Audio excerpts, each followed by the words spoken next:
नमस्कार, माझ्या यूट्यूब चॅनलमध्ये तुमचं सर्वांचं स्वागत आहे। चॅनलला नवीन असेल तर सबस्क्राईब करा, जेणेकरून तुम्हाला नवीन नोटिफिकेशन मिळेल। चला तर आपण पाहूया, एक नवीन जाहिरात आलेली आहे। पहा, खूप आनंदाची गोष्ट आहे। खूप दिवसापासून चालू आहे की पोस्टाची दरवर्षी इथं भरती होते आणि जुलै महिन्यात प्रसिद्ध होते। तर पहा, लगेच इथं प्रसिद्ध करण्यात आलेली आहे, म्हणजे इथं डेट आलेली आहे। तुमचे फॉर्म किती तारखेपासून तो भरणार आहात तुम्ही आणि किती तारखेपर्यंत भरणार आहेत ते सर्व इथं डिटेलमध्ये दिलेलं आहे। तर तुमचा जुलै महिन्यामध्येच इथं तुम्हाला इथं ॲप्लिकेशन पाहायला भेटणार आहे।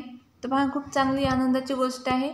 पहा, तुम्हाला इथं रजिस्ट्रेशन करता येणार आहे, अप्लाय ऑनलाईन, फी पेमेंट सगळ्या गोष्टी इथं दिलेल्या आहे।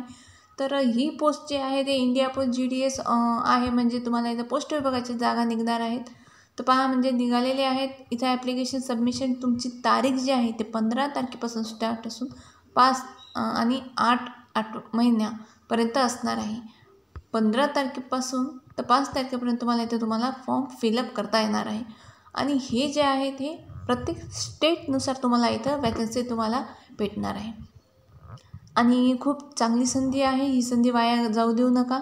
आणि इथं तुम्हाला भरपूर अशी इथं वॅकन्सी आहे। प्रत्येक दरवर्षी तुम्हाला इथं कमी जागा उपलब्ध म्हणजे असतात चांगल्या, पण यापेक्षा सगळ्यात मोठी भरती म्हणता येईल, कारण इथं तुम्हाला जी वॅकन्सी आहे, जे जागा आहेत हे भरपूर जागा आहेत। दरवर्षी 30,000 अशा जागा निघतात। तर यावेळेस इथं तुम्हाला नंबर ऑफ पोस्ट 44,228 एवढे तुम्हाला इथं पोस्ट आहेत। आणि हे आकडा खूप मोठा आहे आत्तापर्यंतचा। आणि तुम्ही असं समजू नका की तुम्हाला इथं टक्के कमी आहे तर तुम्ही फॉर्म भरू शकत नाही। तर तुम्ही नक्की ॲप्लाय करा, कारण इथं तुमचा चान्स आहे लागण्याचा। तर तुम्ही हे पोस्टसाठी तुम्ही इथं ॲप्लाय करू शकता आपल्या तुम्ही राज्यानुसार। आता सध्या तर इथं तुम्हाला डिटेलमध्ये माहिती देता येणार नाही, कारण प्रत्येक स्टेटनुसार जेव्हा इथं डिटेलमध्ये माहिती येईल तुम्हाला लगेच इथं सांगण्यात येईल कुठल्या राज्यानुसार तुम्हाला इथं वॅकन्सी उपलब्ध असणार आहे। कारण इथं जे महाराष्ट्र दिलेलं आहे, या महाराष्ट्रामध्ये तुम्हाला किती वॅकन्सी आहे प्रत्येक स्टेटनुसार तुम्हाला इथं नंतर दिसणार आहे। आता सध्या या वेबसाईटवर काम चालू आहे। नक्कीच दुपारपर्यंत किंवा संध्याकाळपर्यंत इथं डिटेलमध्ये माहिती येऊ शकते।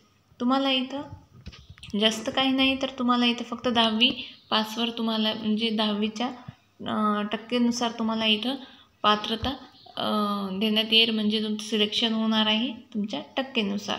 तर तुम्हाला इथं MSCIT म्हणजे गरजेचं आहे असं काही दिलेलं नाही आहे। तर तुम्हाला इथं कम्प्युटरचं फक्त ज्ञान असावं असं इथं माहिती देण्यात येते। तर तुम्ही इथं तुमची जर 10वी झालेली असेल आणि तुमचे अबव 60+ किंवा 50+ जरी असेल तर तुम्ही इथं ॲप्लाय करू शकता। तर खूप चांगली संधी आहे, वाया जाऊ देऊ नका। तर पहा, इथे स्टेटनुसार इथं वॅकन्सी येणार आहे। तर तुम्हाला इथं लोकल लँग्वेजची गरज असणार आहे, म्हणजे समजा तुम्ही इथं महाराष्ट्र असेल तर तुम्हाला लोकल लँग्वेज ही मराठी असणार आहे। जर तुम्ही इथं गोवा असं काही तुम्ही इथं फिलअप केलं तर तुम्हाला तुम्ही कोकण विभागामध्ये जर तुम्ही केलं तर कोकणी तुम्हाला इथं भाषा तुम्हाला प्राधान्य असणार आहे। तर तुम्ही इथं फॉर्म भरू शकता।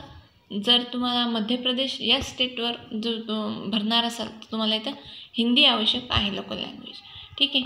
तर अशा प्रकारे इथं तुम्हाला तुमची पात्रता असणार आहे। याविषयी तुम्हाला ॲप्लिकेशनविषयी अधिक माहितीसाठी जेव्हा इथं माहिती येईल डिटेलमध्ये तुम्हाला माहिती देण्यात येईल। त्यानंतर रजिस्ट्रेशन कसं करायचं, ॲप्लाय ऑनलाईन कसं करायचं, फी पेमेंट कशी करायची, ह्या सगळ्या गोष्टी मी तुम्हाला नेक्स्ट व्हिडिओमध्ये नक्की देईल। तर व्हिडिओ आवडल्यास लाईक करा, सबस्क्राईब करा आणि व्हिडिओ नक्की शेअर करा, जेणेकरून दुसऱ्यांना, तुमच्या मित्रांना फायदा होईल। आजच्या व्हिडिओमध्ये एवढीच माहिती, भेटूया नेक्स्ट व्हिडिओमध्ये। धन्यवाद।